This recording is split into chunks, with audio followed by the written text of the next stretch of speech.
After years of treating patients and their musculoskeletal injuries, there seems to be three forces that play a major role on human tissue. There's tension, compression, and shear forces. However, compression seems to be the common denominator in the vast majority of injuries that I've seen and I've treated.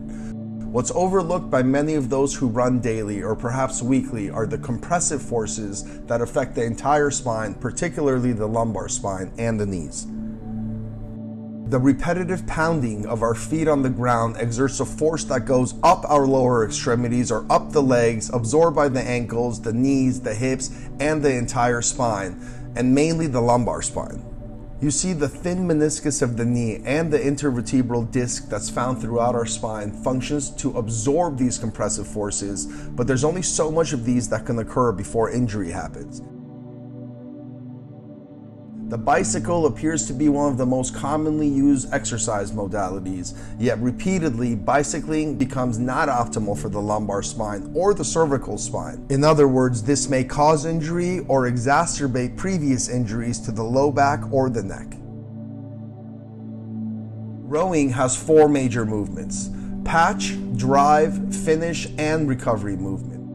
Correct application of the legs and the trunk and the arms, and finally the arms and the shoulders have considerable implications on safety and efficacy of the rowing movement.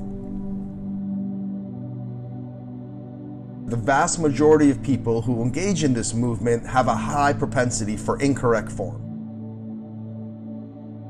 When you break down the movements of rowing, you can see that when the row is pulling you forward or when you're in flexion, your knees are almost in hyperflexion, your lumbar spine or your low back is in hyperflexion, and your shoulders are being pulled anteriorly or away from you forward. People who have arthritis, stenosis of the spine, a rotator cuff issue, are at a higher risk of injury or exacerbation of injury when you're putting yourself in that position. Year after year, neck, low back, and knee pain are amongst the most common complaints of people using various home exercise modalities. Only a few brands have taken the considerations to minimize these factors that lead to injury. Very few companies actually do the correct medical and biomechanical research prior to putting out a modality for public use. That not only optimizes strength and increases range of motion and helps with recovery or rehabilitation, but more importantly, minimizes the chances of injury to human tissue.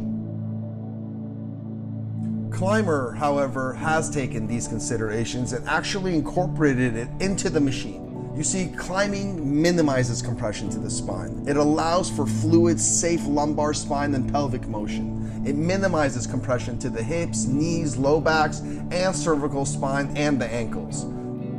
The Climber machine has taken these considerations and actually implemented them into the machine. And while doing this, it strengthens our muscles, our tissues, it increases joint range of motion, including the lumbar spine, the SI, and hips, and it helps strengthen the intrinsic stabilizing muscles of the spine that are vital to spinal stability. Climber has taken the time to do the necessary research and furthermore implemented those findings into the Climber machine to provide an effective, safe solution to our home and gym needs.